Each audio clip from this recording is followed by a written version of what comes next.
Hello and welcome to our weekly show we call The Art of Advocacy. I'm Charmaine Tanner. I'm a parent, a retired teacher, and now I do advocacy full-time for families, which I'm passionate about helping you make sure that your child gets that education that they deserve. And today we have a wonderful guest with us. If you missed our show last week, Chris Curry was on. And she is returning because she has more to share with us. And last week, Chris talked about preventing behaviors.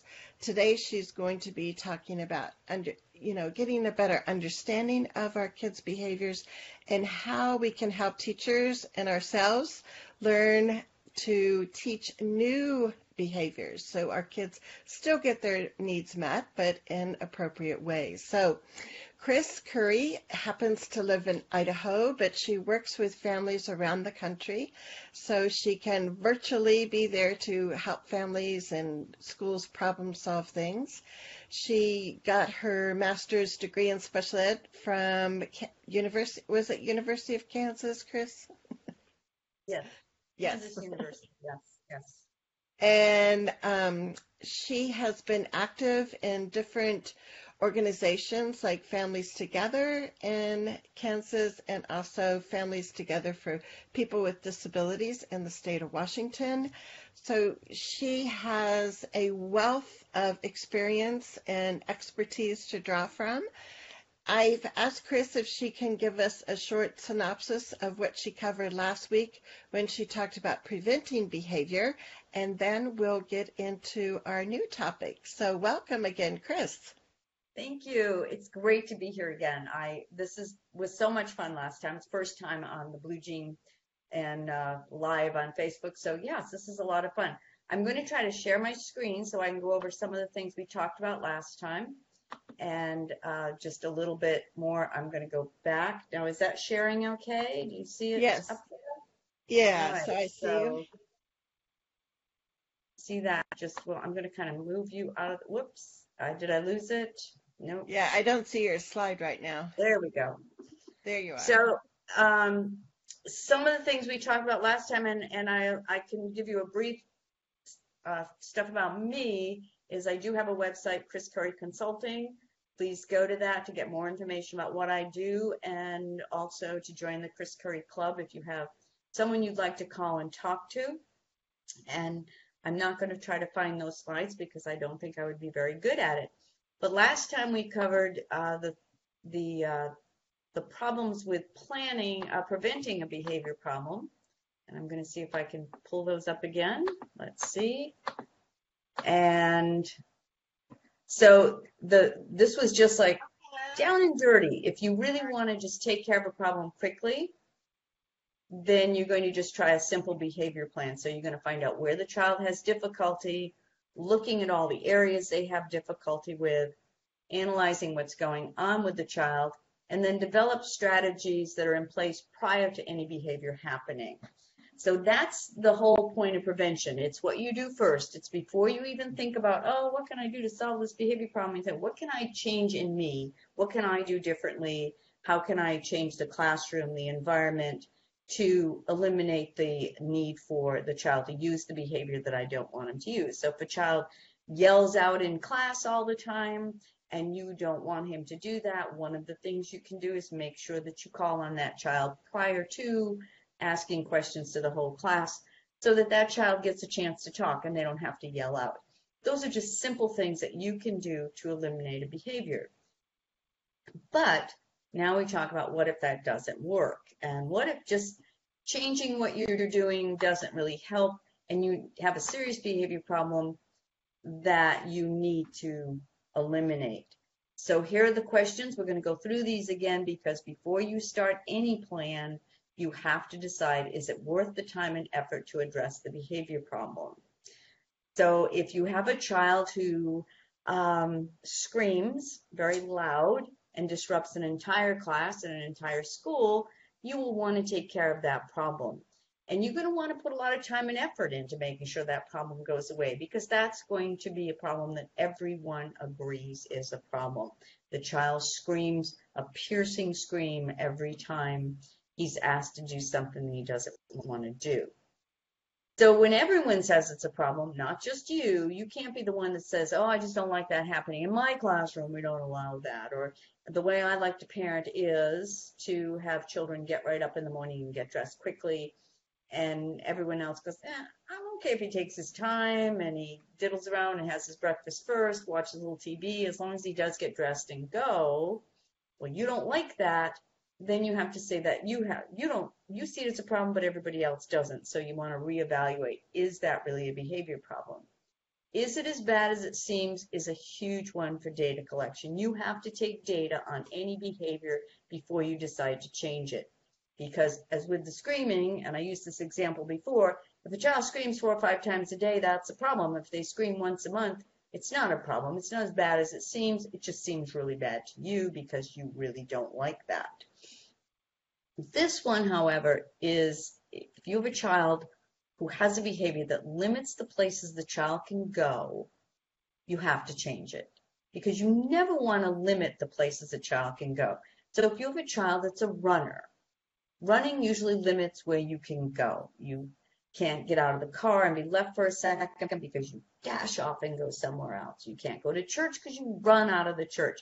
You can't go down the hall in school because you try to run out of the building. So you end up confining the child in a self-contained program where they end up spending the entire day, because if you let them out of the room, you lose control of them. You can't take the child shopping. You can't take the child on a walk. You can't take the child to the park. Running is a behavior that you need to help a child with so that they don't use that behavior to let you know that whatever it is they're trying to communicate. Maybe they just like to run. I don't know. If a student only has a few behaviors, is it ethical to change one, is another very important question.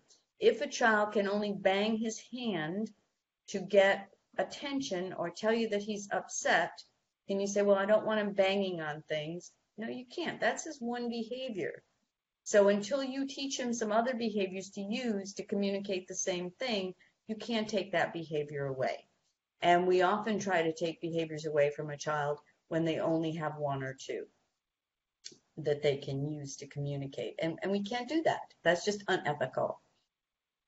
Does the behavior interfere with the child learning or the way you wish to parent or teach? So you need to look at what you like in children. A lot of teachers like children to sit quietly at a desk and not move around. But if a child learns better pacing at the back of the room, and if they listen to you just as well, then they need to be allowed to do that. Just because you don't like to teach with children pacing in the back of the room isn't really the issue. That's your behavior problem, not the child's. I worked with a child once who would read a book. All the time the teacher was talking, he was reading a book. And the teacher was a very good teacher. And I questioned her. I said, he just sits and reads a book while you're teaching. And she said, ask him a question about anything I talked about. And you could ask this child any question, and he had heard everything she said. But because he needed so much input, visual input, as well as auditory to stay focused, reading the book helped him stay focused on the auditory stimuli that was going on, her voice. Very difficult to understand, but what a great teacher. I mean, she recognized that, and it was fine. She said, you can sit and read the book, and as long as you can answer the questions, I know you're learning what I'm saying. The next thing you want to know is, would the person change if they could?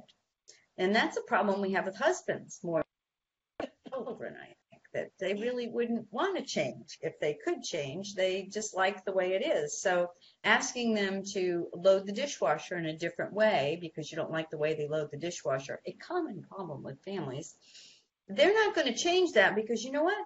You don't have to ask them to load the dishwasher because you don't like the way they do it. So why would they change that behavior and learn how to do it your way and then have to do it more?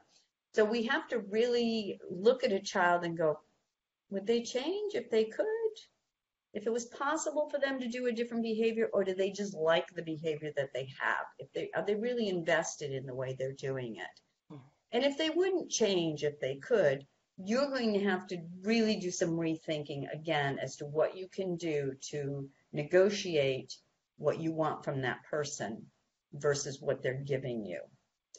And then the last one is, would it be easier to educate the rest of the world about the behavior than to change the behavior? And a lot of times with children with autism, we have found that educating the rest of the world is actually a good way to do it. If a child needs to hold the shopping cart while you're shopping, if they can't let it go, if they need to walk down a certain way through the store, and someone says, well, just run in and get that and come out, and you go, actually, we can't. We have to stop at the video place. We have to stop at the produce, and we have to stop and look at something else, and then we can get the item and leave the store. And they'll say, well, why do I have to do that? I just need to go in with them. And you go, actually, it's easier for you to make those stops than it is to teach this child not to do it. So just do it. I just ran into that where somebody had a person staying at their home, was new to the home, and wanted to watch TV. And the child with autism, who's a teenager, likes the TV on in the living room all the time, same station. And you don't change that channel, even though he's not in the room anymore. He's in another room and can hear it very well from 5 miles away. He has good auditory reception. So the person who was there said, well, I just want to watch what I want to watch. He's not even watching TV. And she said, it doesn't matter. You need to go downstairs and watch it on a different TV and not mess with this TV, because if you do, it's going to upset the entire household. And we're not doing that. We're not changing this whole thing so that you can watch a TV show. It's easier for you to go downstairs and watch it on a different TV. Once a person understood, and you don't mess with certain characteristics, it's just too hard, they did adapt their behavior, because it's easier for somebody who can understand it from both sides to adapt. So again, those questions are ones that you have to ask before you start any behavior program. So again, the 3 components in designing an individualized plan. Make note of that word individualized. No behavior plan works across the board. So just throw out school-wide discipline plans when you're talking about a child with a behavior problem. And you say, well, if a child does this, they're going to miss recess, or they're going to get detention. If they're late for class, they get detention. That's the school rule. It gets more difficult in high school because they have these school rules that everyone has to obey. And you say, well, that's just not happening with this child, because missing class or getting to class late has nothing to do with a behavior that he can control. He's really getting sidetracked on the way. He's got executive functioning problems. He can't get to class on time. So you give him detention is not individualized. That's something you do for all the kids in school. So one of the first things you do if you have a child with a behavior plan, is you say, okay, your school-wide discipline plans, out the window. Not doing that. We are going to change it. So just keep that word in mind, individualized. It has to be for one person, your child. It can't be, well, this works for all our other kids with autism. This works for all our other kids with Down syndrome. This works for all our other kids in self-contained. No, I'm sorry, that's not it. It's just what works for this child. So we did talk about the prevention, and we're going to move on today to talk about some teaching replacement behaviors. You shouldn't have many replacement behaviors to teach if you do a good job of preventing. And I hope you'll get a chance to go back and watch the other one that we did, because I don't want to repeat all of it. So data. And if I could interrupt you just for a minute, Chris, I'm sorry. So we do have some live viewers, so feel free to post your questions. But also, if you missed last week's show, I'll put in the description the link for that video. And if you want copies of Chris's slides, just type the word slides in the comments below, and I'll give you the link for all her slides. So thank you. So the first thing you're going to do, and welcome everyone who's with us today, the first thing you're going to do is do a functional behavior assessment. And that's where you're going to see why a child is doing what they're doing. That's the point of a functional behavior assessment. If you're a parent and the school says the psychologist is doing a FBA, and we'll get it to you, you stop right there and go, I don't think you can really do a functional behavior assessment without me telling you what I think, because I'm going to have a better understanding of why my child's doing what they're doing. So the first thing you want to do is say, go get some data and show me what you're worried about, what the problem is, and what we can do about it together. You are on the functional behavior assessment team, so you do have to get the data. A lot of times decisions are made in schools that are not based on data. He runs, and I've used running because running is a popular problem with children in school. Running, hitting, biting, they're all popular problems that we have, and they're all communication problems, but we need some data. And the data doesn't just say, well, he ran out of the class 14 times today. The data has to include when he ran out of the class, what was going on in the class, who was with him in the class. That's how you really start developing your functional behavior assessment. What is going on when the child does something that someone else feels is a problem? And remember, the behavior problem, it should be on both sides. The child should feel it's a problem, and the teacher and parent should feel it's a problem. They should both recognize that the child should recognize this is not getting me what I want. And I do have something that I want that should be honored. And the parent should say, I think this is giving you what you want, because it always ends up just being a meltdown or it's not going well. So if we have data as to when it's happening, how often it's happening, what time of day, who's with the child, all that data that goes in around looking at a problem, we can start making some decisions. When I go into a class, I do 2-minute data, which means I sit there with my phone. I'll show you. I sit there with my phone. Looks like I'm texting madly, and I write down what the child is doing every 2 minutes. I also write down what the rest of the children are doing. So if the child happens to be watching the teacher, the 2 minutes that I'm looking at it, and I just, during that 2-minute time, the child was watching the teacher, and then I put, but nobody else was. The rest of the children were watching a video, and the child was watching the teacher. So that's a problem. But maybe I'm going to say, okay, this child was up wandering around the room. 7 other children were wandering around the room, or they were walking around the room. The teacher didn't see that as wandering, but it was happening at the same time. So that every 2 minutes, you're writing down what the class is doing and what the child's doing. At the end, and I just text it to myself.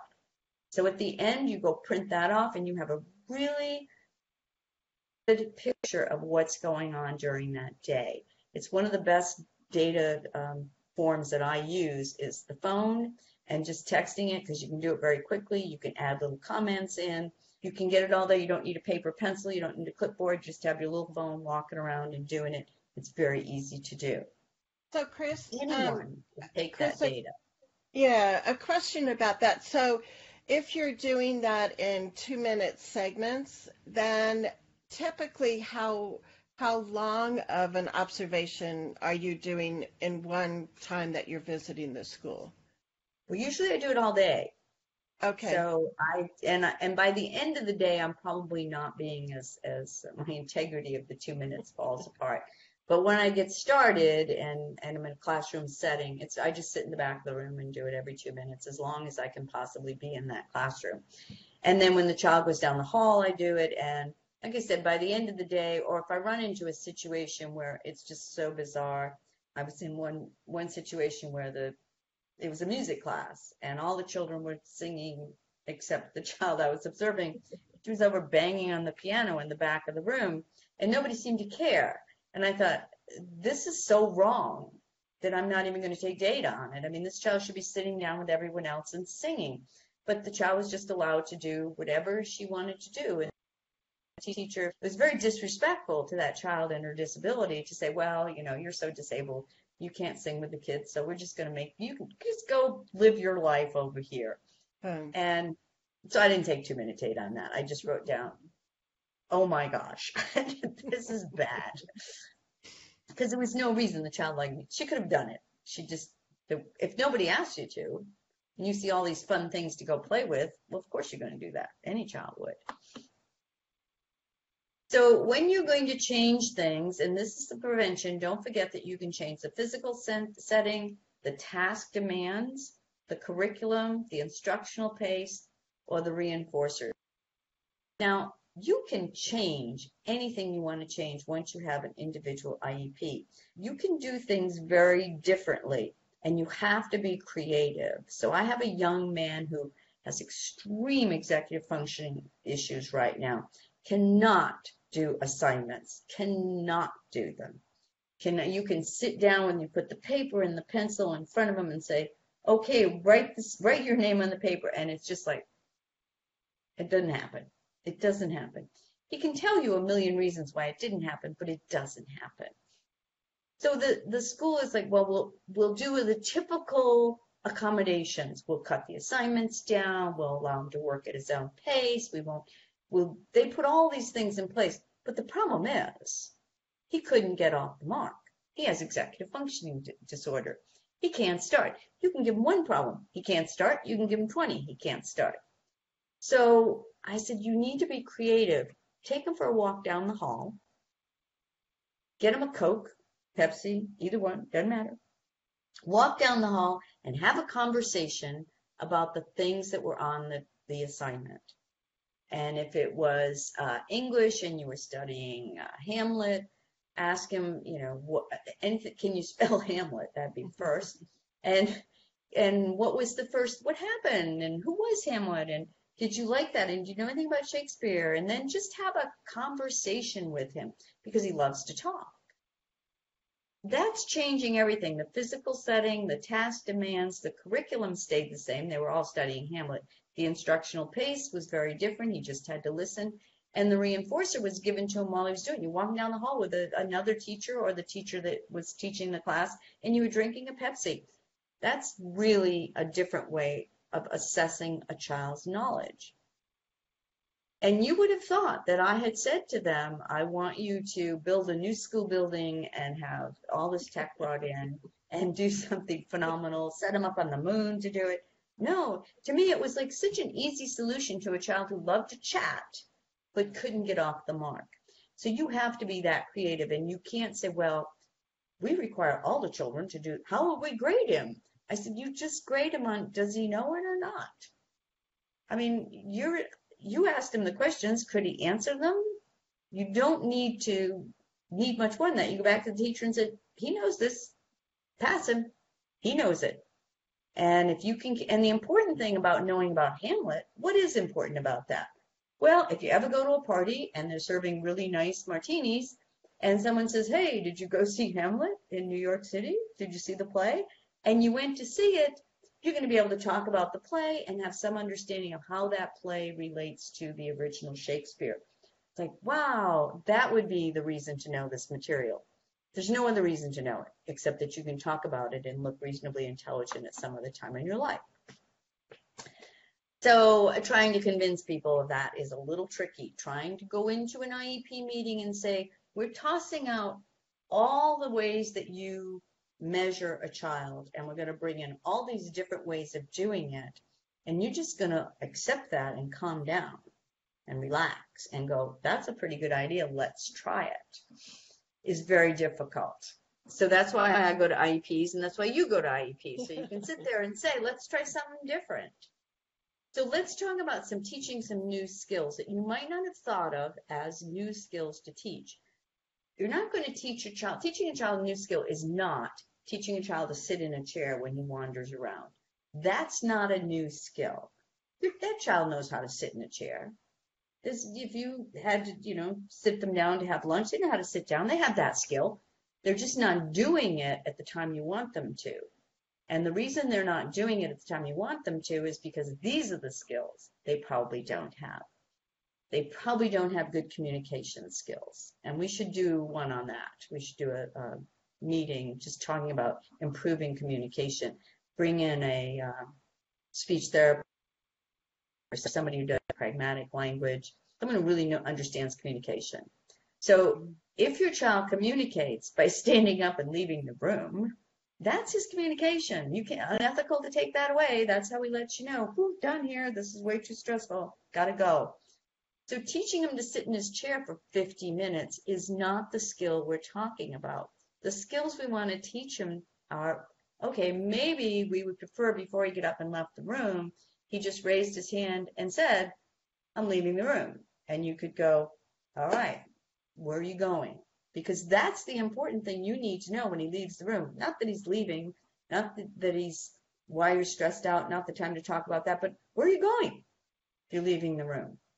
So the skill you're going to teach the child is communicate with me in a way that we can both benefit from, that you are leaving the room, I'm good with that, but where are you going? And that's just improving communication. And now it's not a behavior problem. It's only a behavior problem if he leaves the room and nobody knows where he is for the rest of the day, which does happen. So we want to make sure that our children have whatever communication they're using, we are spending time learning their communication system and then moving forward with a communication system that helps them get what they need without having to have a meltdown. The other thing we have to teach people is how to handle anxiety. That's a skill. Like, we're all going to get anxious in life, but how we handle it is really important, that we know how to do this. So if the child handles anxiety by throwing things, probably not the best way to deal with it. You're not going to teach the child not to throw. You're going to teach the child how to handle anxiety. That's the skill. So how do we do that? Well, we have to set up moments where he gets anxious. We have to do things to the child that are going to make him upset. For instance, he goes to get his coat at the end of the day. It's not there. He will become very anxious. You step in and say, communication, we're going to teach it first of all. We're going to do some relaxation. We're going to find out the thing to do when you're anxious is to go to an adult and tell them why you're upset. My coat is gone. You're going to talk about how that feels. When you saw your coat was gone, you felt all upset inside. You didn't know what to do. You wouldn't be able to get home. You'd miss the bus. You couldn't leave without your coat. Your mom would get mad. All these thoughts went in your head. So you need to learn to take all those thoughts and say, what do I do? Next step. And then you help them outline steps. When you're anxious, go stand next to the teacher. Stand next to the teacher until the teacher goes, what's wrong? Now, for little children, that's very difficult to go stand next to the teacher, because they go next to the teacher, go, teacher, teacher, teacher, teacher, teacher, teacher, teacher. And then the teacher says, that's not, you need to go sit down. Oh, this is great. Now I don't have a coat and I have to go sit down and nobody's listening. And now I'm going to have a meltdown. So what you again have to teach the child, if you come up to me when you're upset and you just put your hand on my shoulder, I'll know that you have something really important and that you're upset.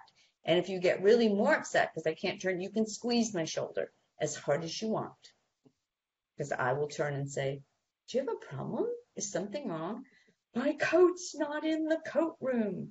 Oh, we had to move the coats, and then the teacher makes up some excuse as to why the coat wasn't there and puts it back and gives them the coat. And he realizes, okay, now we've learned a whole new skill set. We go to the teacher when we're upset. We touch the teacher's shoulder when we're upset. And we grab on as tight as we have to. And the teacher, that's a good thing. The teacher can go, okay, we are really upset now. I can feel that. And can turn to that child and tell the other child, you need to wait because this person is really upset about something. And if you were really upset about something, I would stay with you, but you're okay, so I'm turning to this child. So anytime a child reacts to anxiety with a meltdown or with something that doesn't work for him, like teacher, teacher, teacher, you need to give them another skill set.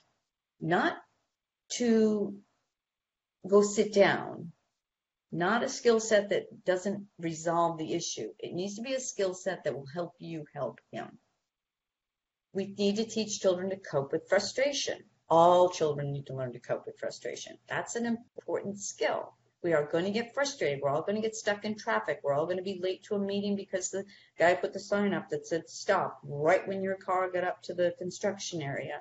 And you're going to be frustrated. Your phone's not going to work so you can call somebody. You're going to be frustrated.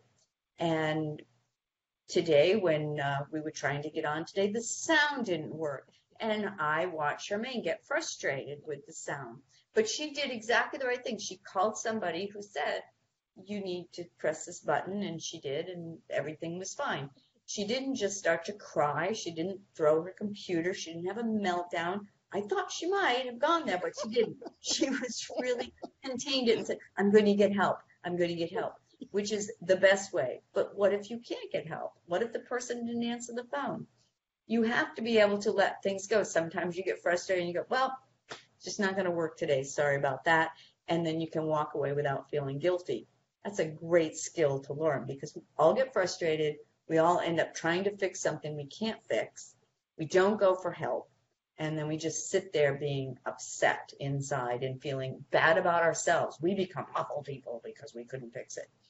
So children need to be placed in situations where it's impossible to fix something. So let's see, maybe their computer doesn't work right. Their iPad doesn't come on. You do something to it so that it doesn't come on. And when it doesn't come on, they get very frustrated. And when they get very frustrated, you have to teach them, say, you know what, we just have to set that aside, and then later on someone else will help us fix it. And then to learn to take frustration and go, this is something I can't fix, something I can't make right. I just have to let it go. And I don't know if you hear a little barking in the background right now, but I do have a puppy who I may have to yell at. Because my puppy's frustrated right now. So just a moment. Shh, go lay down.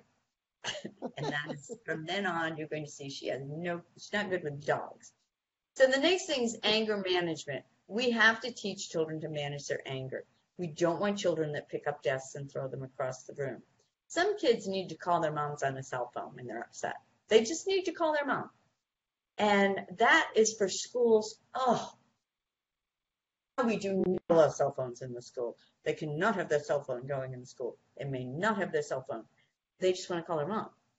Now, mom answers the phone and says, what's the problem? Well, I'm very upset with the teacher. She asked me to do an assignment, and I don't know how to do it. I'm very, very upset. And mom says, well, let the teacher know you're very upset and to give you the assignment, and maybe you can work on it later with your aide, or maybe you can bring it home. But let's just relax. And the child kind of chills a little bit and calms down, goes back to the teacher and says, well, you're in trouble now. Call my mom. Who cares? The child does not throw a desk. And that's the behavior we don't want. So if anger management means you have to call your mom and your mom has to go, ooh, ooh, ooh, and then you're okay again, that's fine. Because when you're young, or even, as I said with Charmaine, she called Kyle, and Kyle went, ooh, ooh, ooh, and she fixed it, and she was fine. We all need to call somebody to help diffuse the anger. So when a school says your child can't use a cell phone to call for help, then you need to put that in the IEP that they can use the cell phone. Well, they'll just be using it all day long. They'll just call you all day long. And mom says, you know what? By the third call, he can leave a message, and I will have on my phone that says, I know you're upset. I'm busy right now. I'll call you later. Go talk to the principal. Go talk to your counselor, as a message for him. So the child knows he's been heard. Mom knows he's upset. He can move to someone else if he has to. I mean, you can work on that. You don't have to pick up the phone 50 times if the child keeps calling you. You can work on it. I've seen some very bad plans. The worst ones are when you put a consequence in an anger plan to teach a child. I'm going to teach the child not to slap the teacher across the face. I've seen kids that do that. So the way that we teach the child not to slap the teacher across the face was to send him home. And it got down to the child walked through the school door, first adult he saw, whack, and he was sent home. And it's like, I don't think that's where you were going with this program. So they would have to call mom to come get him as soon as he slapped the teacher. He liked going home. He had a very nice mother and a very nice home. So mom was, how do I get the school not to do it? So now mom's doing a behavior program on the school. And they gave her a pager so that every time he slapped someone, they could page her right away and she could come get him within 5 minutes. It's the most effective program for teaching a child to slap someone quicker and quicker and quicker. So finally, she lost the pager. And I don't know where it is. I can't answer. I don't know where the pager is. This was a while back when we had pagers, not cell phones. And eventually the school went, well, if mom can't come right away, then he gets to sit here in the school. And guess what? The behavior went away because mom wasn't coming to get him right away. So you have to be really careful with if you start moving toward consequences. And we'll hopefully get to that a little bit today. And the last thing that you have to teach a child is how to regulate their sensory issues. So if you have a child that needs to move a lot because they just need a lot of sensory input, you have to allow that child to walk. If you have a child that needs to rock to calm down, you have to find a way to make that rocking okay in your classroom. If you have a child that you see they're just winding up and they need to go chill, you bring in an occupational therapist who has sensory regulation background and sensory integration disorder background, and they will give you a sensory diet. So across the day, the child does certain things to calm them physically. Because you can't have both. You can't have someone who's frustrated and then their sensory regulation goes up, and now you have physical reaction to the frustration and you are dead in the water for helping that problem. So you have to make sure that you've got the child is regulated across the day, so that when you get frustrated, you don't have the physical reaction happening at the same time. Now you can see by looking at these things, I'm not telling you teaching a child a new skill, how to walk down the hall quietly is not the new skill we're talking about. The new skill we're talking about isn't how to keep your hands to yourself when you're walking down the hall. That's not teaching a new skill. The new skill is how can you deal with going down a hall with a lot of people in it when that makes you crazy because your sensory disorder starts just going nuts. So you have to touch walls, you have to touch people, you have to dance, you have to run, you have all these things that happen to you physically because you can't handle that hallway. So what do you do about a situation like that? Well, you don't attack the behavior, the running, the hitting, the touching the wall. You attack the sensory issues. So before you walk down the hall, you go jump on a trampoline for about 10 times. Before you walk down the hall in the classroom, you make sure the child, if he needs to do some jumping jacks, he does that. And you have him grounded before you put him in an area where there's high ceilings, echoing noises, and lots of people. So you take care of that with prevention. And then when you walk down the hall, you know you're not dealing with a sensory disorder issue. You're just dealing with someone who looked down the hall and thought, I think running is going to be really cool. Because everybody wants to run down the hall. It's like a wide open space. Who wouldn't want to run down the hall? So now you're trying to stop a child from doing something, but it's strictly a behavior. So you're going to teach him, you're going to walk down the hall with him, you're going to hold the child's hand, you're going to do a lot of other things to help him walk down the hall. But you're not even going to try that if you haven't taken care of the sensory integration disorder before you left the classroom. Do we have any questions?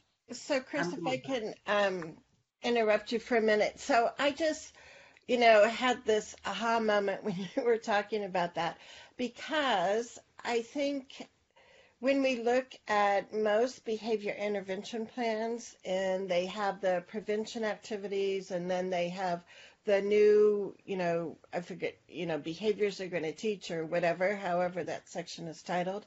And that's what I see so often in behavior plans are those things of, keep your hands to yourself or, all of these kind of traditional rules that we have for kids. And what you're saying is instead, as parents and teachers, we need to look, and that's why that FBA is helpful, of underlying reasons why the child is doing that. And that's the level that we need to solve things and create positive supports versus waiting for that behavior to occur and then, reacting in a way that's not going to be helpful.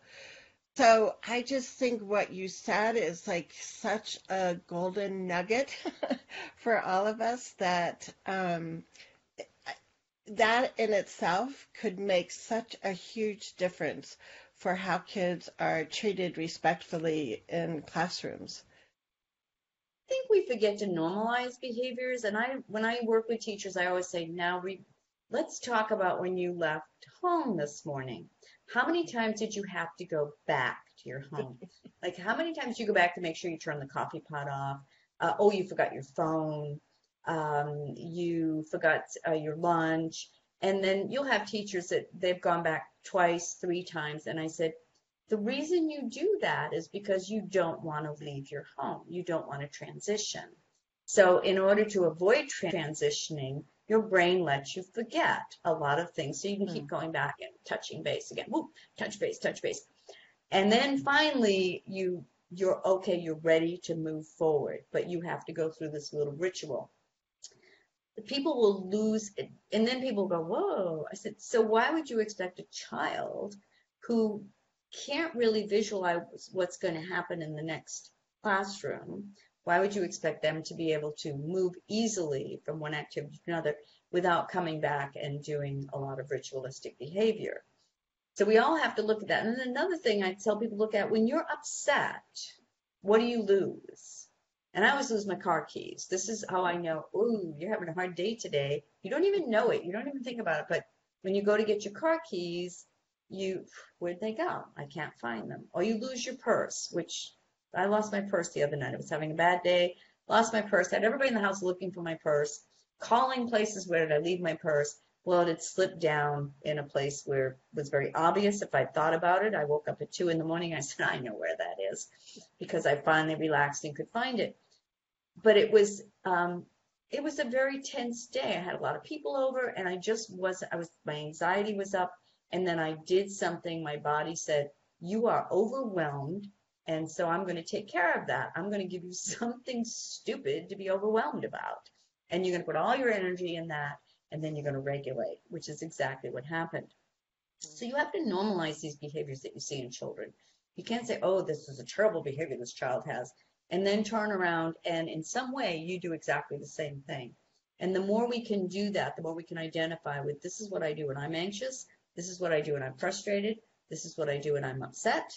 Then you can look at a child and go, oh yeah, behavior is totally linked to where you are emotionally. And you need to take care of that. You need to calm down, relax, and then everything will fall into place. So the other thing I wanted to talk about, and I don't even think I have a slide on this, so I'm going to do what you told me to do before, because we're going to run out of time. You said, stop sharing so people can just see me. And let's see, there, I did it. Yay. One of the things that I wanted to talk about, and I want you to go online and look up all things on visual schedules, and I think we need to have someone come in and do something about that, because if we're talking about teaching children new behaviors, we have to make sure they have a visual schedule. Now everybody thinks, oh, pictures, pictures, pictures. It can be words. You can do a visual schedule on an iPad in 10 minutes. You can download a visual schedule app for $15 if you want to pay. They probably have them for free now. And you can put a visual schedule in, and you can take pictures of the child doing the activity, rearrange them in the order that you want them in. You can rearrange them during the day as the child's working on them. It's so easy. When I go into a classroom and I say, where's this visual schedule? And they go, well, we're working on that. The speech therapist is doing it. We needed some Velcro. It's like, whoa, welcome to 2017. Where's his iPad? And then you download it. You say, look, let's take a picture of him in this class. Take a picture of him walking in the hall. Take a picture of him going out to recess. Take a picture of everything he needs to wear in the winter out to recess. Give him as much support for communication as you can. Now, here's the part where visual schedules become a teaching tool. You have 5 things that the child's going to do that day, and you want to make sure they get them all done. So during the first hour of class, you're going to have them they're going to read something, and they're going to draw something, and they're going to copy something off the board, and maybe they're going to do coloring things. So maybe there's 4 things they're going to do. The child, you put them all on the visual schedule. You can do it in 2.5 seconds. Boom, boom, boom, boom, boom. Pictures all up there. And then you look at the child and you say, what do you want to do first? And that gives the child choice and control. And once you give someone choice and control, you're not saying you don't have to do anything, but what do you want to do first? What do you want to do second? What do you want to do now? Okay, we've got one left. Do you want to do it? Now, that gives the child some sense of, I'm being listened to, I'm being heard. And you say, well, nobody else needs that. Everybody else just does it the way they're told to do it. Everybody else doesn't do it just the way they're told to do it. And if you sit in a class like I do and observe children, you'll see children going, oh, I'm going to do this other thing first. And they take out the other thing and do it first. And they rearrange everything on their own. They drift off to their happy place for like at least 15 minutes where they're just kind of staring around the room. They might tie their shoe. They might walk over and get a pencil that, oh, I've got my favorite pencil out of my backpack. They have all sorts of ways of dealing with your demands. At the end of the hour, they've got everything done, but they also did a whole bunch of other things that they like to do. They stopped and talked to their friend. They snuck a candy out of their backpack. They did all, which you let happen because they were being productive and you knew, you said, oh, they'll get it done. I know they'll do it all. They just like to do it in different order. If you have a disability, not an option. You have an aid stick standing next to you that goes, okay, do this one. Now we have to do this, and now we have to do that. And you have to finish. You have to finish. You don't finish, we can't move on to the next thing. Where the other typically developing child went, yeah, I don't want to do the rest of it. I'm tired of this. So they put it away and do something else. Teacher comes by and says, you didn't finish. They go, oh, okay, I'll do it now. Well, they knew they didn't finish, but everybody's like, okay with that. You have to normalize behavior. So visual schedules have to allow a child to be more normal, not less normal. And visual schedules have to allow a child choice and control. So if you have a visual schedule that just tells a kid what to do, it's not going to work. And they're going to say, well, they don't need it. They know what to do. It's all about choice. And a child who can make choices will be a child that doesn't have behavior problems. So I just wanted to hit that. Do we have any questions here? Because I don't know what else to go into. Yeah, we don't, we have people on live and they're being very quiet today and not asking questions. Very fast. I do have a question, but I'm going to wait for you to go through your presentation. But yeah, I encourage people. I see you're here with us live, so type in questions you have, because that way you can get responses back from Chris, and we can brainstorm some solutions while we're here live. Okay, and I'm trying to figure out why I don't see my PowerPoint anymore. That's not what I wanted to look at. Uh-oh, that's not it. It says I'm sharing it. Yeah, I don't see it. So did you click on PowerPoint when you went to share screen? There we go. There you go. Magically. So just a little bit about behavior. When you're looking at them, there's three kinds of behaviors. There's distractible behaviors, disruptive behaviors, and destructive behaviors. Distractible behaviors are usually ones that I find, the behaviors, I call them chuckle behaviors, where a child does something that just kind of makes you chuckle. That's funny. You know, it's the class clown. It's the child that when you say, walk this way, and then they imitate how you're walking. It's just a child with a great sense of humor, and they do things that are very distractible to the rest of the class. It's a child that can be the informal leader in your classroom, and it's a good thing for sometimes, because it'll be the child that when you're teaching and it's really boring, they're the child that will sit there and go, oh, and make everybody else laugh, and then you go, okay, this is really boring, or it's really hard. They go, I don't know what you're talking about. So they're behaviors that distract you from teaching. They also can be behaviors where a child's tapping a pencil, but they're not behaviors that are doing anything except distracting you from getting the job done and distracting other children from paying attention to you. They are communicating something. They're communicating that child's bored, that child's having difficulty. And if you attend to distractible behaviors in the right way, you probably won't go to disruptive or destructive behaviors. This kind of moves up in my mind. A child that has disruptive behaviors is a child that has done something and you have ignored their first communication, I'm having trouble, and so they're now going to be disruptive and knock something off your desk or break pencils or do something that is just you can't ignore. And if you still continue, if you don't take care of that appropriately, a child goes on to being destructive. I have a lot of people say, you don't understand. They were just sitting there and he just walked along and just like punched me right in the arm, or he just bit me, just leaned over and bit me for no reason. But then you take out your phone and you go, okay, well, I'll tell you, for the last 10 minutes, that child had been telling you that they were so bored with what you were doing, and you just kept going and making them do one more, and you kept saying, just finish this one more and we'll be done, and then you did another one and another one and another one, and it was never going to be over. So he finally decided, here, I'm going to stop that, I'm going to bite your arm, and then you're going to be off on some other tangent like, no biting, you're not supposed to bite, look at you bit me and now you're in trouble. But guess what? We don't have to do that assignment anymore, so that worked, didn't it? Now, the communication that the child needs is some way just to touch the paper and push it away, which they probably had done 10 times, and you go, oh, I think you're done. I do think you're done. And I'm going to honor that you're done, because if I don't honor it, you're going to bite me, and I don't really want you to do that. So I'm going to actually listen to you. And we're going to end with motivational assessment, even though I won't have enough time to cover this in depth, but this is something that you'll see online by a lot of different people covering it. So if you look up motivational assessments, you will probably see assessments, and you will see these reasons. And we kind of talked about those.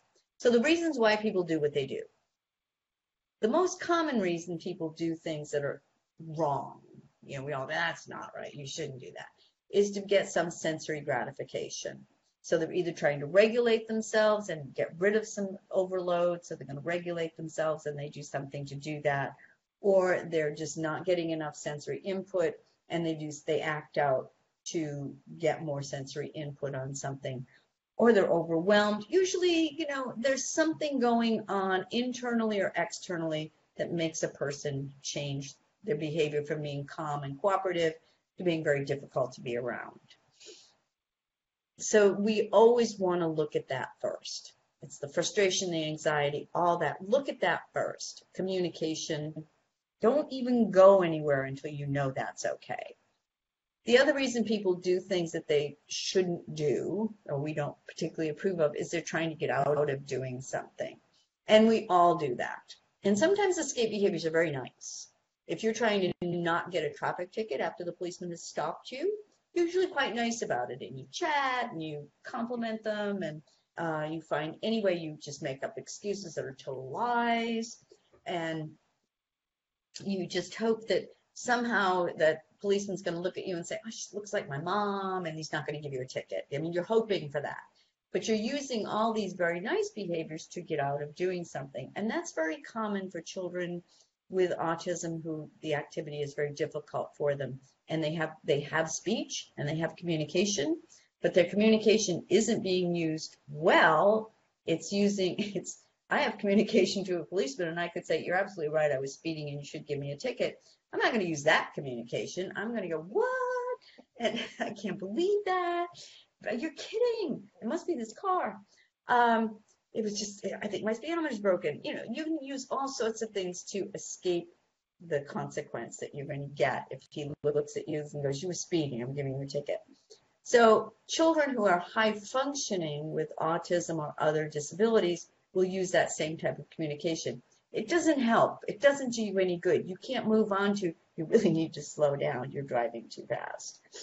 The other reason children use behaviors, and this is more common in younger children, not so much teenagers, they really don't want attention, but little children will do whatever they can to get your attention. And that's where you get the teacher, teacher, teacher, and the dumping something on the floor, or, moving their desk or poking their neighbor, because they want more attention than they're getting. The solution to these, and the last one is a tangible. They actually want something. They want a cookie, or they want they want something very real and concrete. Now, when you're talking about a behavior program, what you don't say is, this child needs more attention.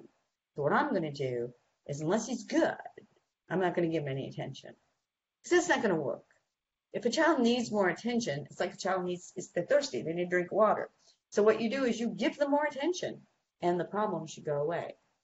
If they need to escape an assignment or a difficult task, you find a way for them to not have to do it. Or you find a way that you can get them to do it that's not painful.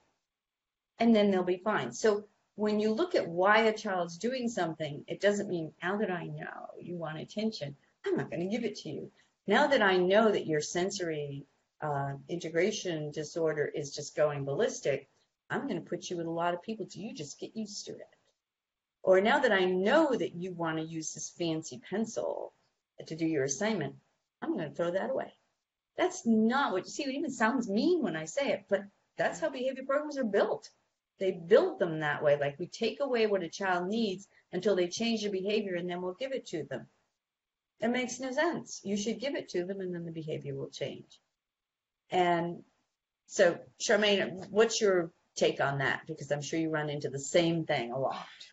Well, yeah, and like you said, it's like it just sounds very punitive, because you look at those are basic needs that we all have. And so to withhold something that is, a basic human need, to me is like so punitive that I would really have to have, some more conversation with staff that held those kinds of beliefs. But most behavior plans, that's where they're going. Exactly. Is once you give me the behavior I want, I will give you what you want. And that's the exact opposite to positive behavior supports. People tend to think that positive behavior supports means I'm going to reward you for doing the right thing. And it isn't that at all. It's saying I'm going to fulfill your needs so that the behavior will change. We're pretty good with infants that way. We weren't always. I mean, when I was born, that was a long time ago, children will put on 4-hour schedules, and you didn't feed them till that 4 hours was up. That was like, you let them scream because you didn't want that child controlling your life. Well, now, total change on that. When a child cries, you feed them. A child cries, you pick them up. A child cries, you comfort them. And guess what? Babies don't cry as much. And people say, well, you're just giving them what they want. Yeah. Yeah. That's absolutely true. If they want attention, you're going to give it to them. So why does this suddenly change when a child gets to a point where we want control over them? And especially for a child with a disability who's expressing, these are the needs I have. I need to have an environment where they don't have fluorescent lights. I need to have an environment where I'm really not sitting next to two people who are touching me. I need to have an environment where when it gets overwhelming, I can leave. I need to have an environment where people are paying attention to me, even though I might not be responding. But I need to have an environment where I'm getting my needs met when I need to drink of water or whatever else. I need that. And if you provide all that, I'm going to be a really good kid. But if you wait for me to be a good kid, to give it to me, I'm never going to be a good kid. And I think that's the philosophy of positive behavior supports. Fill the need, you'll get the child that you want. Don't fill the need and you won't. So I'm very anti-timeout and anti-anything that says I'm going to put you somewhere until you're going to be good. And I think our prison system has shown that that's not an effective way of dealing with things. Again, to normalize it, this is what we do. So we put a child in a timeout room until you need to go into timeout. And what? And what? Not need water, not need to take a walk, not need to understand the assignment. You just need to go in timeout and think about what you did wrong. And so when I come in and work with children, it's fill the need, and you'll have a child that works well with you. So I'm going to end it there because I can still go on forever. Well, and so I want to remind folks that you can go to chriscurryconsulting.com and find out more about her resources. She has a wonderful way that she can stay in touch with you, where you can set up times that you can call her. She has the Chris Curry Club. And to me, like, this would be the best resource and use of your time is to be able to brainstorm with Chris, because she does have this wealth of experience and all of that expertise that she brings to situations. And I just really encourage folks to tap into that. The one question that I have for you, Chris, is something that recently came up, and I had a school psychologist talk about, there's a difference between behaviors that are because, how the disability impacts a child, and behaviors that a child just chooses. And this is from a school that pretty much keeps saying the child is choosing this behavior and not recognizing that it's really, truly an impact of their disability. Like when you were talking about executive functioning, with a student that, doesn't have the skills to be organized and keep their work organized and turn it in and take notes and do all of these behaviors we expect. And instead of the staff recognizing that as, oh, we could be teaching them how to take notes. And instead it's like, no, you have to show us that you can do this. So I don't know if you have any other words of wisdom because the school wants to do a functional behavior assessment. However, I think they already have this conclusion in mind that it's a choice versus a lagging skill. So how does a parent, deal with that kind of attitude or position that a staff is taking? Well, I never go alone to an IEP where that's happening. You should never be the one to challenge the school if you're a parent, because they're going to just say, well, you're just a parent. But here's my question when that happens, when a school says, well, we think it's very purposeful. That child knows what he's doing. He doesn't have to do that, and he could change if he wanted to. I always look at them and go, and what if you're wrong? What if you're absolutely wrong? What if it is the disability? Let's err on the side that it's a disability. Because if you're wrong and it's a disability, and you say it's a disability and you give them help and they do their work, hooray, hooray. But if you're wrong and you say it's purposeful and it's not, you're damaging the child, you're not teaching the child, nothing's going to happen. So that's always my question. I go, yeah, but what if you're wrong? And which way should you go? If you're going to possibly be wrong, where should you be wrong? And I say, err on the side of the disability. And that usually helps them rethink it, because it's pretty much a power struggle if they've gotten down to, he could do it if he wanted to. And you say, I know that. And I'm sure he wants to. And he's not. So let's help him do it. That's my words of wisdom. What if you're wrong? I love it. Yeah. And that can be something that parents can ask in a lot of different situations, and to, like you say, that's to err on the side of what's the least dangerous assumption that we can make here. Right. And if we can provide tools and help the student, then by not allowing that support to happen I can't imagine what that would feel like as a child, to be in that kind of a situation where, 7 hours a day, 5 days a week, people are telling you, you could just choose to be more responsible than just nagging you, versus like, help me and I will figure this out. But otherwise, the child is going to be really stuck, So, well, it's been really fun. I've really enjoyed doing this again. And hopefully we can do it another time, and maybe on communication, or maybe the listeners will write in something they would like us to talk about, because we both have a lot of experience, and I felt like I did all the talking, and you should actually be sharing a lot of your experiences too. No, that's why you're here, because I love to learn from you too. So it's a way that I can kind of recalibrate what I'm doing when I help support families as an advocate. But thank you so much for your time, and I know we'll get more people watching the replay and questions coming up. And so I might be contacting you and say, Chris, somebody's asking this.